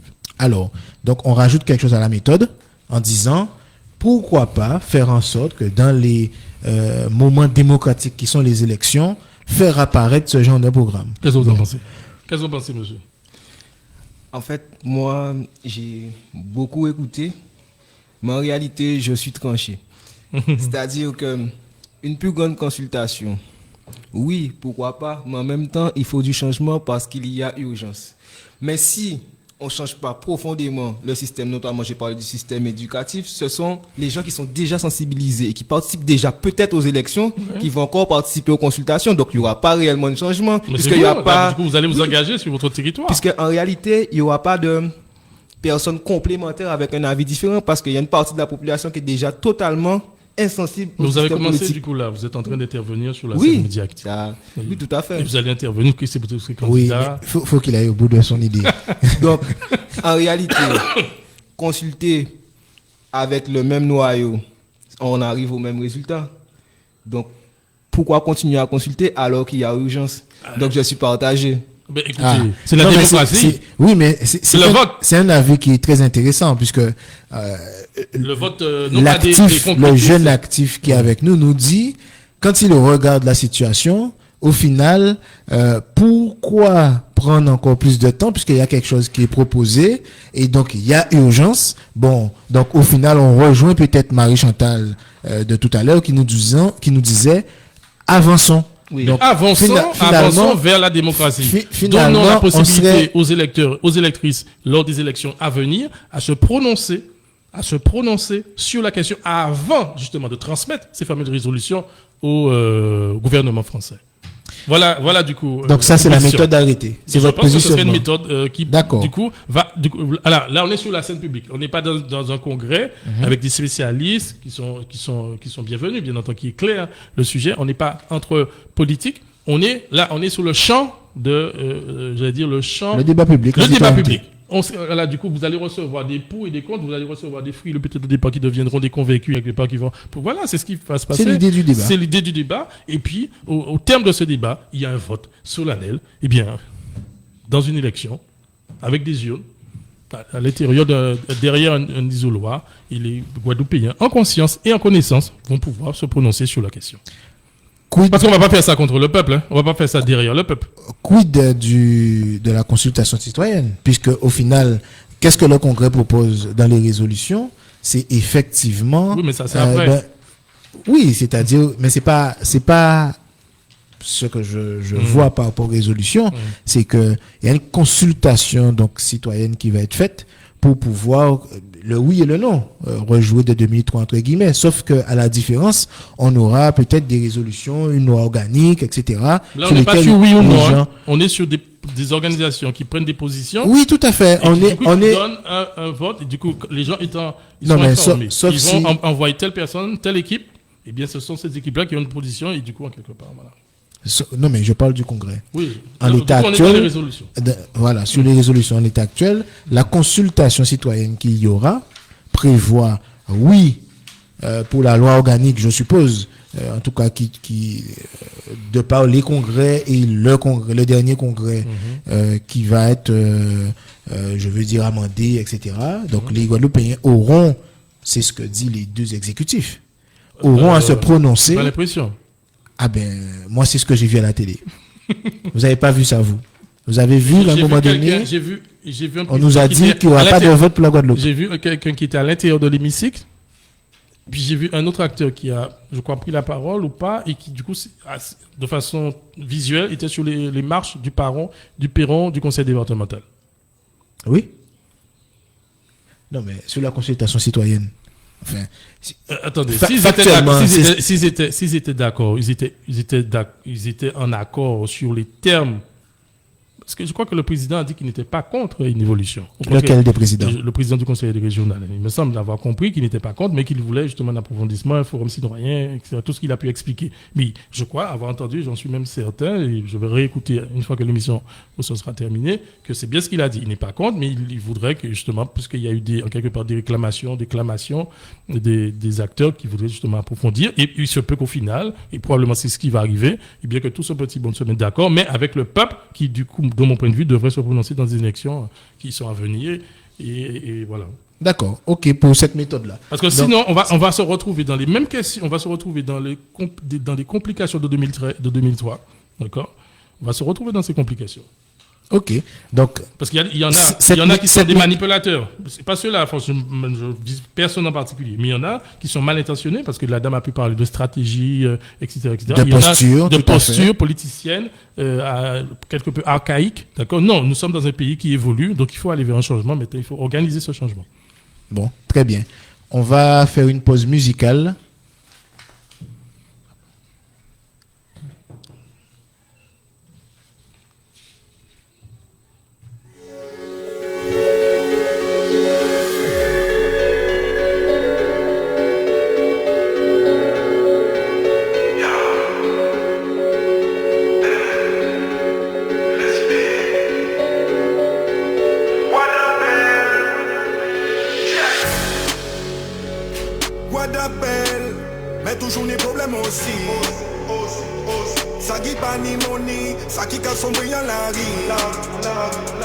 On dit archipel, on m'en avait pas vécu ici. Pour mes ici, c'est ça qui va te pousser. Quoi d'appel, mais toujours les problèmes aussi. Ça qui pas ni money, ça qui casse son brillant la rue. On dit archipel, on m'en avait pas vécu ici. Pour mes ici, nous sommes planète, tout le monde a malade, pas les remèdes. Docteur la tête à laisser donc les faits sous check.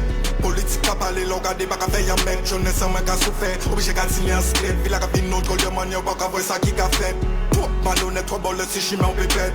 Villa qu'à venir, faut qu'à débrouiller sous check. À tout moment, avec un décidé qu'un fou des sociétés. On va dire, on coupe cette multiple vers quoi des rochettes. Chaque connaître la recette, prier, papa là, c'est qui met. C'est l'envers, tu les crois ou pas qu'à voir au télinette. Un jeune de 19 ans, décédé d'une balle à tête et un maman. Qu'à pleurer, y'a pas celle, faut ça, j'ai fait. Politique à côté, l'argent, nous qu'à vivre à l'aveuglette. Il a rabine dans champ mystique, midi, fait qu'à facette. Allez, constater que comme on a pas ni t'as fait la pose.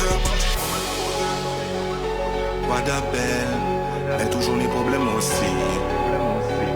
Ça qui pas ni money, ça qui casse son brillant la vie.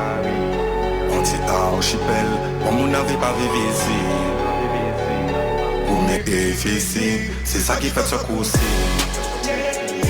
Quoi d'appel, mais toujours les problèmes aussi. Ça qui pas ni money, ça qui a sombré à la vie. On dit archipel, on m'en avait pas vécu ici. Pour mes déficits, c'est ça qui fait ce coup-ci. Quoi d'appel, mais toujours les problèmes aussi. Ça qui pas ni money, ça qui a sombré à la vie. On dit archipel, on m'en avait pas vécu ici. Pour mes déficits, c'est ça qui fait ça pousser.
MAO à sa fréquence Méga FM 88.9.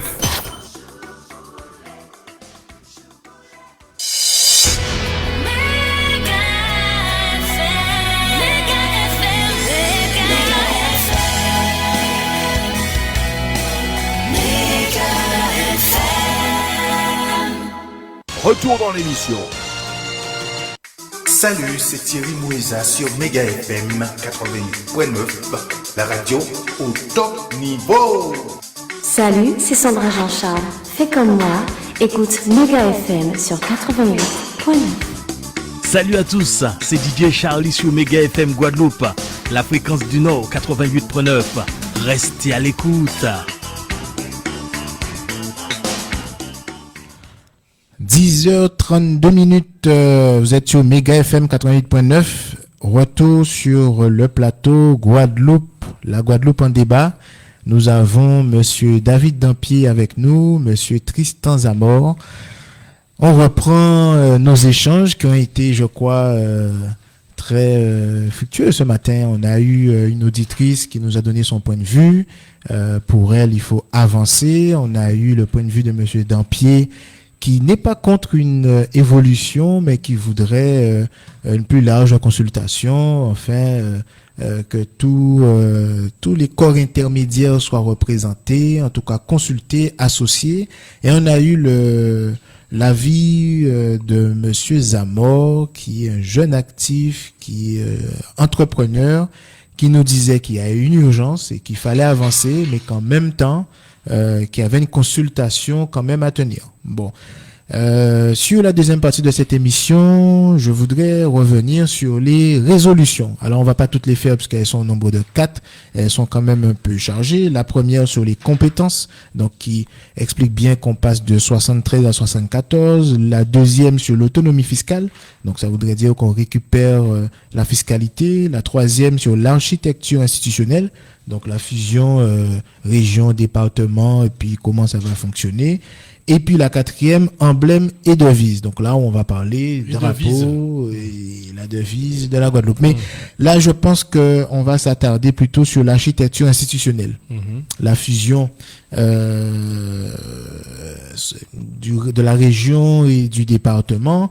Monsieur Dampier, vous qui suivez un peu l'actualité, cette résolution numéro 3, cette fusion entre la région et le département, pour vous, ça vous évoque quoi? Est-ce que vous avez peut-être des avis sur la question? Peut-être que là, précisément, est-ce que vous êtes pour? Est-ce qu'il faut rester sur deux collectivités avec une autonomie, avec peut-être des compétences qui sont repartagées, redistribuées, ou est-ce qu'il faut fusionner tout cela et nous donner une seule collectivité? Bon, c'est une question complexe et qu'on va essayer de prospérer, d'avoir un débat autant que faire se peut, éclairé sur le sujet.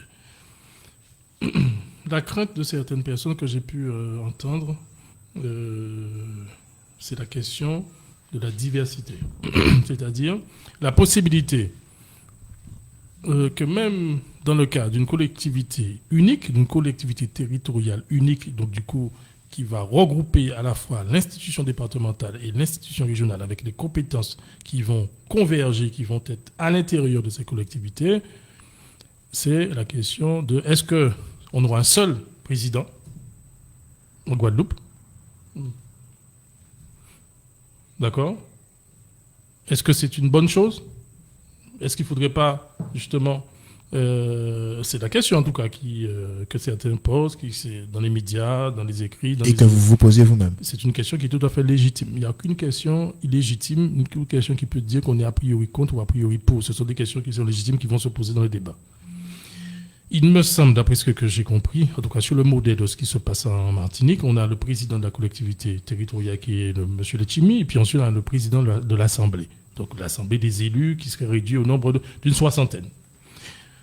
Et quand j'écoute les débats, parce que je m'intéresse aussi à ce qui se passe en Martinique, puisque je travaille en Martinique, j'ai des collaborateurs, des homologues en Martinique, des amis en Martinique, et qui me disent qu'ils ont l'impression, ou du moins, ils vivent des dysfonctionnements majeur, gigantesque de cette fameuse collectivité unique qui était censée être la solution magique, qui était censée régler tous les problèmes de la Martinique.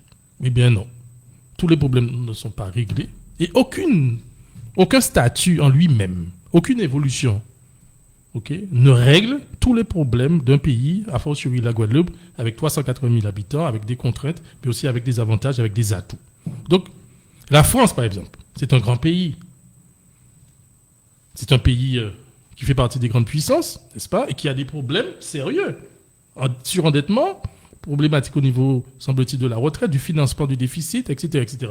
Est-ce que la France actuelle, dans son statut, un État autonome, ou du moins interdépendant, parce qu'il n'y a pas cette histoire d'État, fameux État autonome, indépendant. Non, c'est un pays, c'est un grand pays qui vit à l'intérieur qui est inséré dans on appelle ça le Conseil des Nations et qui est interdépendant, qui est en interrelation. Ce qui se passe en Iran, ce qui se passe dans le conflit israélo-palestinien interfère dans ce que décide le président des États-Unis, interfère sur la France. Donc, pour revenir à la question. Sur la question des institutions. Des institutions. Région, département.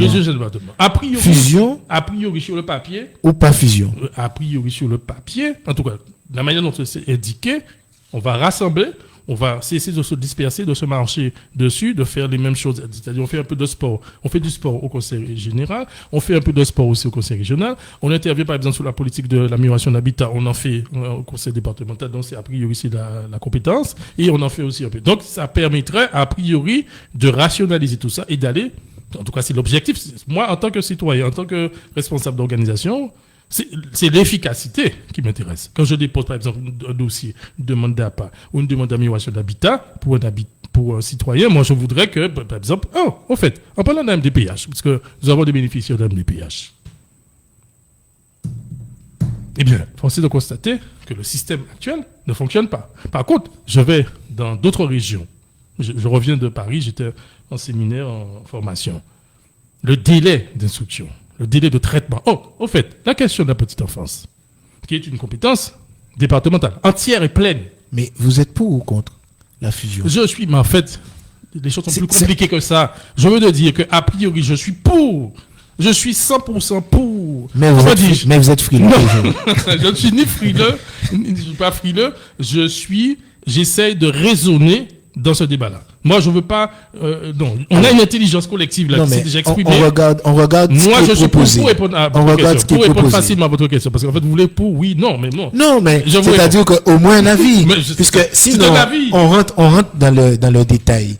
Parce qu'on a parlé, par exemple, vous avez fait le comparatif avec la Martinique. En Martinique, effectivement, pour comprendre, aujourd'hui est installée une assemblée unique avec à sa tête un exécutif et une assemblée. Donc, il y a, je ne sais pas combien d'élus, mais il y a l'assemblée et qui vote en plus pour une liste d'exécutifs. Donc, le président et peut-être, je ne sais pas, un certain nombre de... Ce qui est proposé pour la Guadeloupe là, ce n'est pas ce schéma-là. C'est une fusion région-département. Il n'y a pas une assemblée et un exécutif. Ils ont prévu des sièges avec 8 circonscriptions. D'accord? Il y a Bastéo 1, Bastéo 2, Grande Terre 1, Grande Terre 2, etc., etc. Il y a les îles du Sud qui sont représentées, je crois qu'ils ont 4 sièges, il me semble. Et donc, tout ce beau monde-là ferait... Il y aura une seule tête alors. C'est ça. Tout ce beau monde-là ferait une assemblée, et à partir de là, qui élirait un président. Donc, et du coup, c'est le fameux conseil des citoyens qui ferait la balance. Alors, dans la précision, je ne sais pas, puisque le conseil de citoyens de 60 personnes à peu près dit effectivement qu'ils seront consultés, qu'ils auront un avis. Un avis consultatif. Voilà. Mais est-ce que l'avis... Ça posera à eux? Bon. Donc, c'est à voir. En plus aussi, il y a la partie qui, comme citoyen, puisqu'on dit que c'est un tirage au sort, mais est-ce qu'avant le tirage au sort, il faut s'inscrire? Enfin, c'est pas encore déterminé. Mais j'ai envie de dire, cette partie-là... quand même, hein? Non, mais c'est quand même novateur. Donc, on va pas prendre la partie qui est... Voilà, c'est novateur. On veut quand même associer le citoyen au plus proche. On verra ça dans une deuxième partie. Mais la partie qui nous intéresse là, si on essaie de voir dans cette troisième résolution, l'architecture institutionnelle, on fusionne région-département. Vous dites effectivement que par rapport à votre activité, quelquefois vous avez des lenteurs, des manquements, etc. Donc a priori, quelquefois il faut aller à la région pour le même sujet ou sur le département pour le même sujet. Bon, donc vous, a priori, vous êtes pour, mais frileux. Vous voulez absolument m'accoler une étiquette, hein? Non, mais vous dites pas que vous êtes pour ou vous êtes contre. Mais justement, c'est soit on est pour, soit on est contre. Ben si moi, on est pour, avec une virgule, mais au moins il faut dire, je suis pour, mais je voudrais. Voilà. Je vais me rendre à vous, ou du moins, je vais abdiquer sous vos oukases. Écoutez, je suis pour un système qui fonctionne mieux. Je suis pour et favorable afin que les collectivités, ou que la collectivité unique, s'il s'agit de la collectivité unique, eh bien, fasse le travail pour lequel il a été créé et pour lequel, à la tête duquel, eh bien, les élus, les grands élus, le président, je ne sais pas s'il va y avoir un conseil exécutif, là, vous êtes en train de me dire qu'il ne devrait pas y avoir d'assemblée, Donc, du coup, on aura un président et puis peut-être des conseillers exécutifs, un peu sur le modèle, mais sans assemblée délibérante. Bon, il faut voir parce que je n'ai pas étudié ça dans tous les détails, mais pour résumer ma pensée, oui, je suis a priori pour que le système fonctionne mieux. Et donc, si ça peut passer, et ça va passer, et ça va passer par une collectivité territoriale unique, d'accord, donc je suis a priori pour, mais comme je veux dire... Avec des réserves. On a un auditeur qui est en ligne, et ensuite on prendra l'avis de Tristan Zamour. Oui, bonjour. Oui, rebonjour, je suis Marie Chantal, je voudrais réintervenir sur cette partie-là, mais et vous dire en amont que votre émission est tellement intéressante, monsieur. C'est dommage qu'elle intervienne au lendemain de la fête de la musique, les gens dorment. On est chargé de le réveiller. Mais oui, c'est dommage parce qu'ils devraient participer à une émission comme celle-là. Il y a tellement de choses à dire. Donc, je voulais vous féliciter, vous en tant qu'animateur. Merci beaucoup. Peut-être vous suggérer de refaire une émission de ce genre dans pas très longtemps, à un moment où les gens seront beaucoup plus disponibles. Voilà, ça c'est en amont. Sur cette deuxième partie, je voulais vous donner mon avis, si vous permettez. Oui, fusion, pourquoi pas, je dirais, pourquoi pas. L'intérêt serait de se rendre compte que à l'intérieur de cette fusion, il y ait une répartition qui permet effectivement d'organiser l'efficacité et l'efficience des services publics que nous aurons à gérer. Voilà, j'ai une petite frustration quand j'ai écouté le congrès et un petit peu intégré le contenu des résolutions. On n'a pas trop parlé des services publics et on n'a pas trop parlé de quelque chose qui me tient à cœur, la santé. Donc, c'est encore imparfait, je vous l'accorde, mais il y a quand même des grandes thématiques qui sont des sujets extrêmement importants pour la sécurité d'un pays à tous les niveaux, d'accord?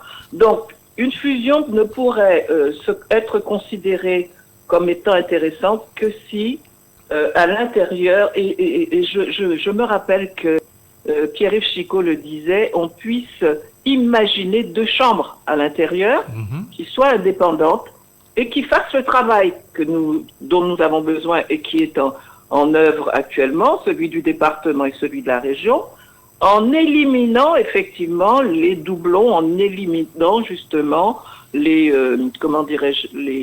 niveaux sur lesquels ils sont actuellement en train de se marcher un petit peu sur les pieds et qu'ils ont identifié apparemment dans la commission ad hoc.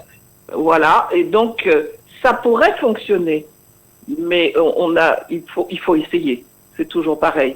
Et ensuite revenir à des choses rationnelles si effectivement, ou bien en tout cas modifier et gérer les dysfonctionnements, mais toujours en ayant à l'esprit que ces institutions sont, au service de la population et non pas au service des individus qui la gèrent. Je reviens là-dessus, les intérêts individuels et personnels, les intérêts partisans, il faut qu'on puisse arrêter de les mettre en avant et qu'on fasse de la démagogie en permanence en ayant des discours où certains auraient envie de parler plus fort que d'autres pour faire entendre des propos qui sont complètement éculés maintenant. On a déjà donné là-dessus. Il faut revenir à quelque chose qui est plus rationnel et que je crois que c'était Raoul Servat qui en parlait, le sens du pays. Le sens du pays. Voilà. Il est temps que dans nos mentalités, on réintègre le sens du pays. Nous avons un devoir de génération en génération. OK ? Et je vais en terminer en disant que oui, ça peut fonctionner si en plus nous y mettons du contrôle. Si la population peut régulièrement contrôler ce qui est fait et dire ce qui ne va pas et être entendu par un organe complètement indépendant qui pourrait travailler sur les dysfonctionnements. Voilà moi ce que je vois en filigrane. Et pour faire un petit peu de philosophie, je vais dire que, pour revenir à la première partie de votre émission, si Martin Luther King avait eu peur, on n'aurait pas eu les droits civiques, d'accord ? Ce sont des gens qui se sont sacrifiés. Il faut aussi dans ce pays Guadeloupe qu'il y ait des gens qui aient envie de se sacrifier et non pas de servir un gouvernement et essayer justement de faire ce que j'ai appelé des rondes jambes, c'est-à-dire plaire uniquement aux politiciens actuellement en place, en oubliant que le pays attend d'eux qu'ils aient un vrai courage pour pouvoir faire du protectionnisme de ce pays. Voilà ce que je voulais vous dire. Merci d'avoir cité Martin Luther King. Merci beaucoup, Marie-Chantal, pour votre appel et qui nous éclaire. Voilà. Et bien, que les gens se réveillent parce que c'est trop intéressant. Ça. Merci. Alors, on va passer à M. Zamor, mais effectivement, Marie-Chantal nous rappelle quelque chose d'essentiel, le service public. On va revenir dessus tout à l'heure.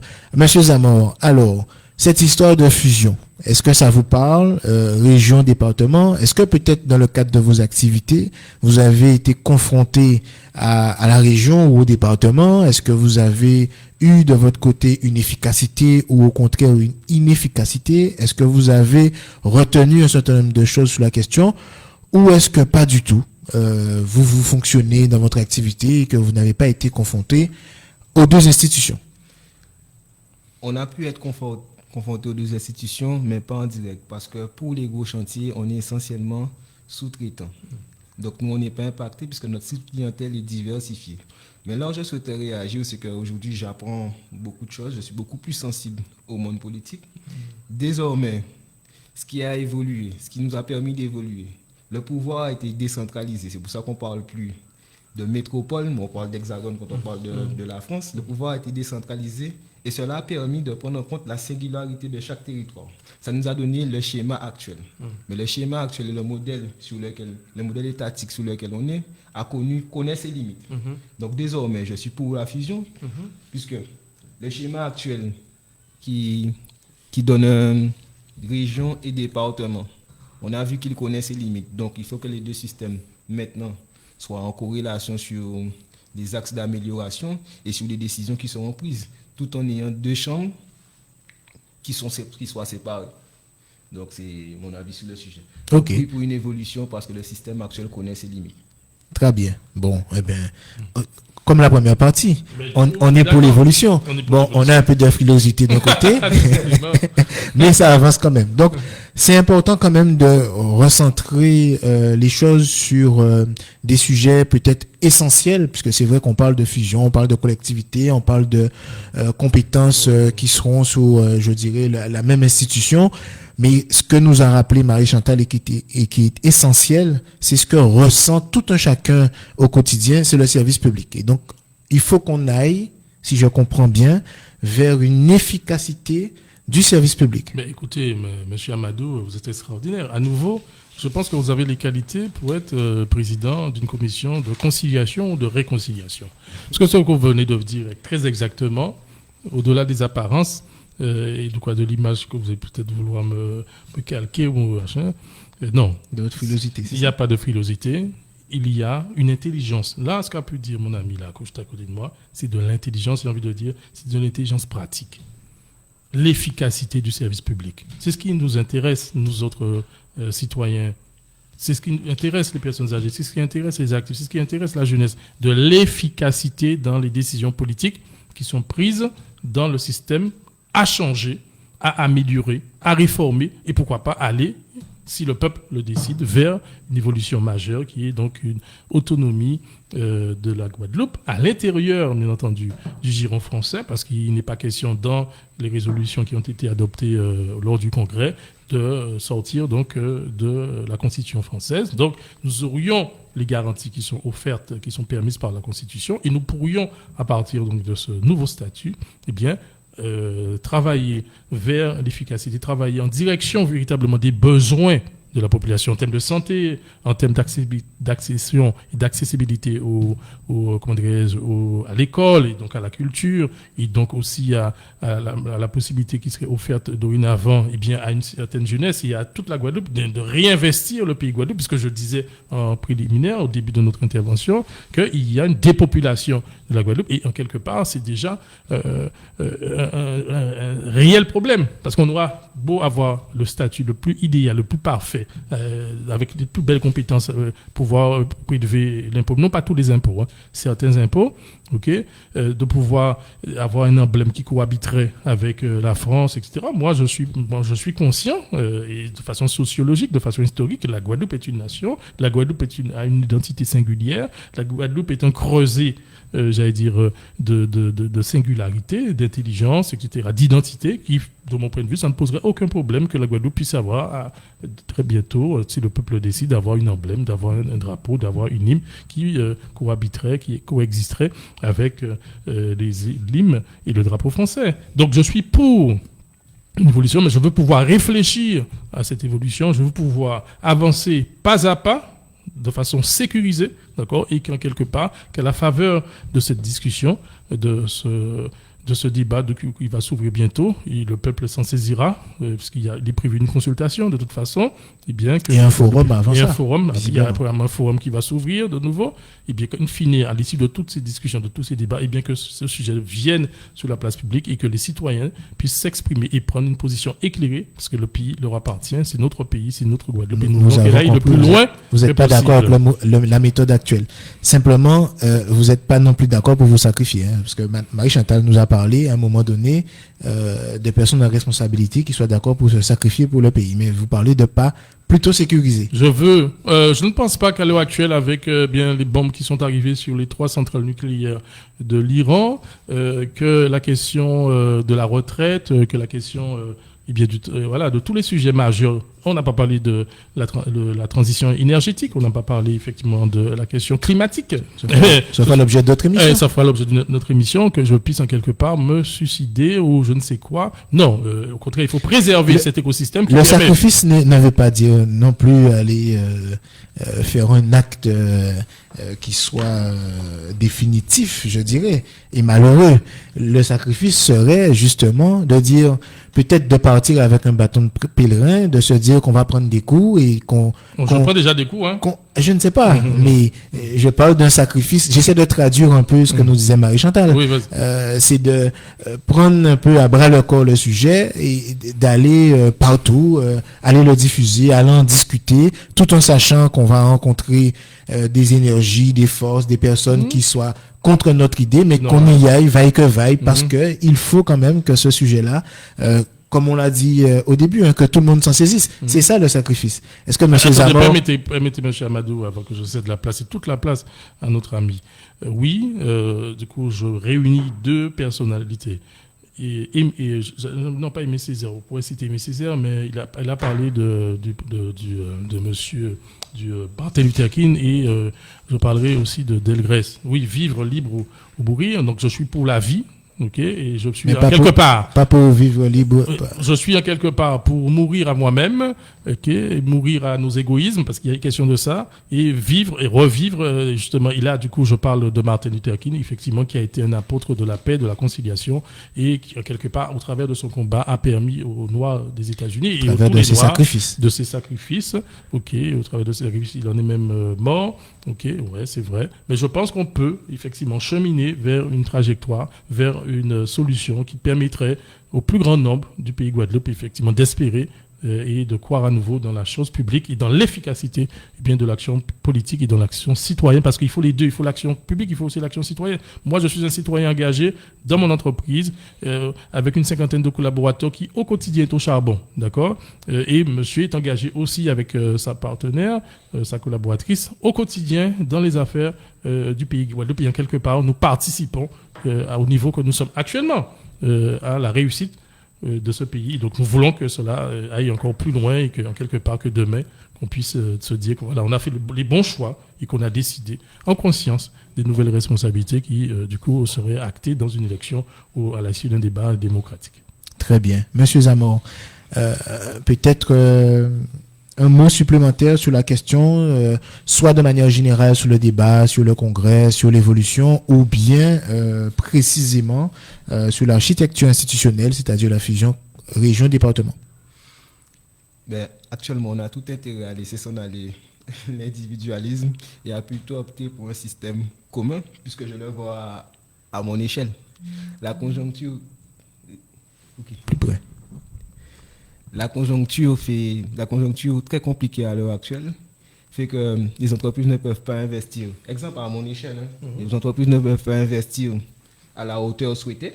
Donc il va falloir faire appel à des partenaires qui sont parfois nos concurrents pour rassembler les compétences. C'est pour ça que je dis que rassembler les compétences, parfois, c'est peut-être l'issue dans une conjoncture difficile. Et là, quand je parle de conjoncture difficile, je fais le parallèle avec le système politique actuel. On est dans une conjoncture difficile, donc autant rassembler les forces. Très bien. Eh bien, voilà un bon mot de la fin sur notre débat.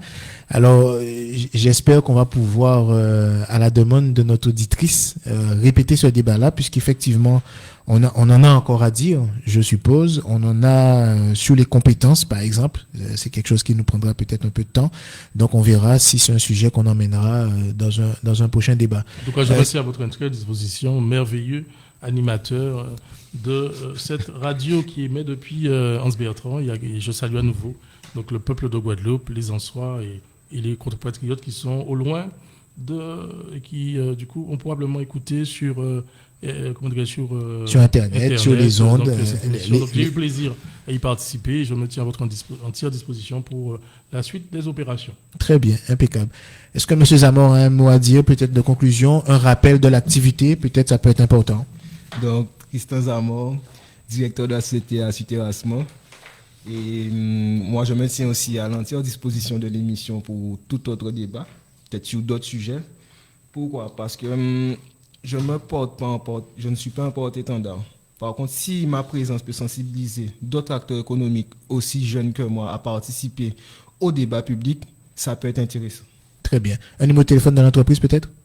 48 11 98 06 90 49 11 98. 49 11 98. Monsieur Dampier, un mot peut-être sur votre activité? Alors, Ibis Service, le partenaire du quotidien. Donc, nous sommes aux Abîmes, au 23 rue Achille René Boisneuf. Le numéro de téléphone, c'est le 05 90 82 35 95. Donc, nous sommes également joignables sur les réseaux, page Facebook, Instagram, etc. Donc, si vous avez besoin d'une information, vous pouvez donc faire appel à nous, frapper à notre porte et on vous ouvrira. Très bien, comme les portes de Méga FM. Merci beaucoup tout le monde d'avoir écouté cette émission. Merci aux auditeurs, merci à la Voix du Nord, merci à la Guadeloupe. Bon appétit. Il est actuellement 10h59.